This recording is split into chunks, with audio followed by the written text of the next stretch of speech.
Assalamualaikum warahmatullahi wabarakatuh anak-anak. Selamat pagi, good morning all. Hopefully we are in good condition this day. Anak-anak, beberapa waktu kemarin ada yang menanyakan sebuah kalimat yang kalian belum pelajari. Kalimat tersebut ternyata setelah Bu Nafi amati adalah berbentuk passive voice. Apa sih passive voice? Passive voice yaitu kalimat yang subjeknya dikenai suatu kegiatan atau pekerjaan. Kalimat yang subjeknya dikenai suatu kegiatan. Kalau biasanya kalian mengatakan kan subjeknya melakukan suatu kegiatan. Nah, kalau dalam bentuk passive voice, subjeknya dikenai suatu kegiatan.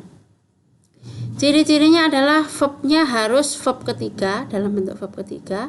Kemudian subjek dalam active voice menjadi objek dalam passive voice, dan begitupun sebaliknya. Subjek dalam passive voice itu menjadi objek dalam active voice.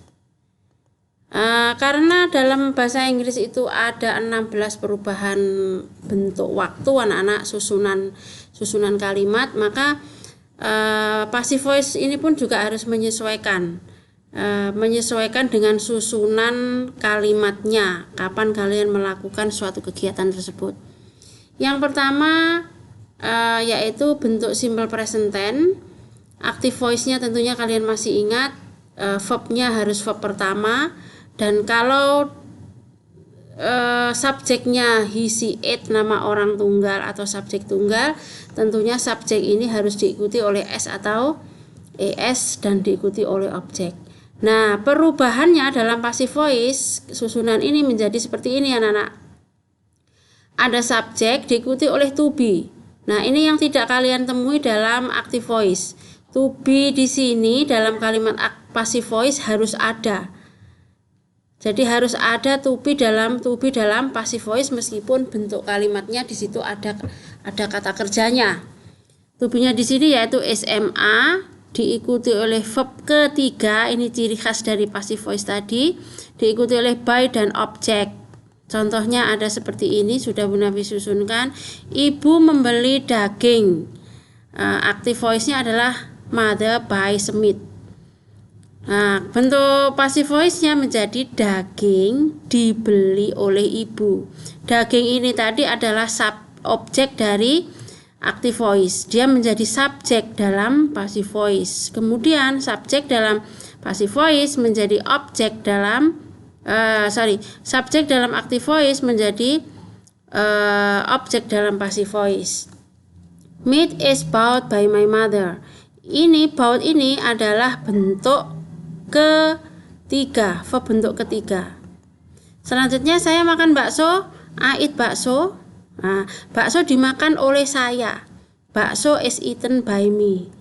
Ini contoh yang lain. Lantai disapu oleh Iflaka menjadi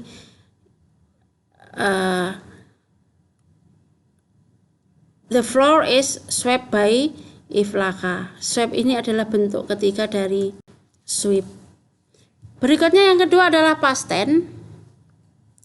Past tense adalah kalimat yang digunakan untuk mengatakan kejadian yang sudah terjadi. Dalam hal ini Bu Nafi menjelaskan simple past tense.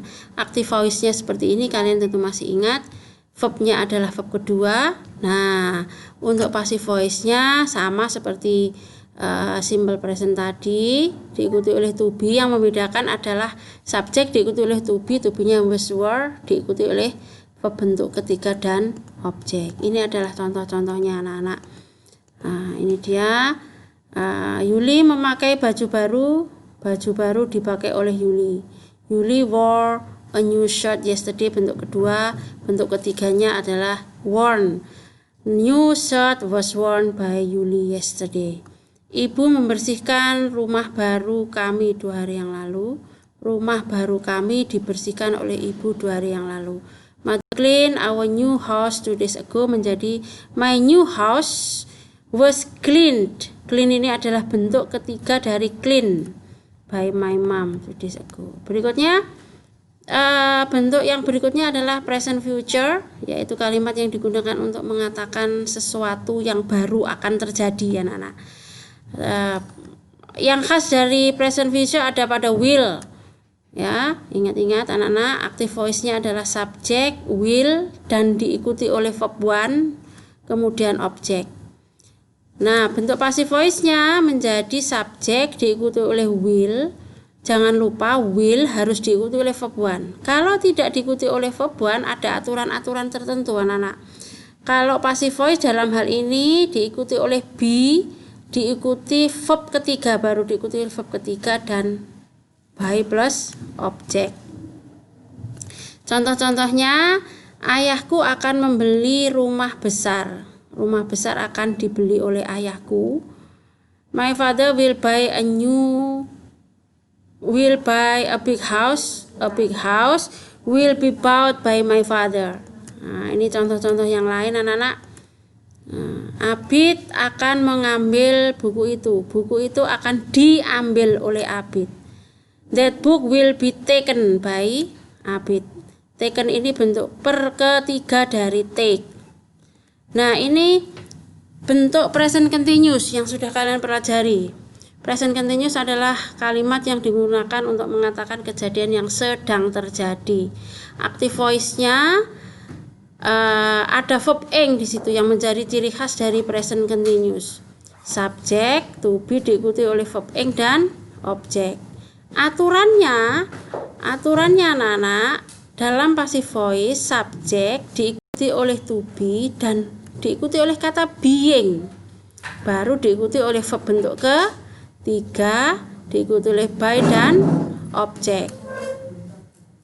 Contohnya anak-anak, ini nenek sedang membaca koran pagi ini. Nenek sedang membaca koran pagi ini. Menjadi koran sedang dibaca oleh nenek. Newspaper is being read by grandma. Mereka sedang menanam padi. Padi sedang ditanam oleh mereka. Rice are being planted by them. Being planted. Ini adalah bentuk ketiga dari plant. Nah, saya sedang mengajar matematika. I am teaching math. Matematika sedang diajarkan oleh saya. Nah, menjadi math is being taught by me. Taught ini adalah bentuk kedua dari teach. Tuh ya anak-anak. Untuk bentuk aktif dan passive voice cukup sekian dulu. Akan kita sambung lagi pada susunan kalimat yang berikutnya. Sekian anak-anak, thank you very much for this meeting.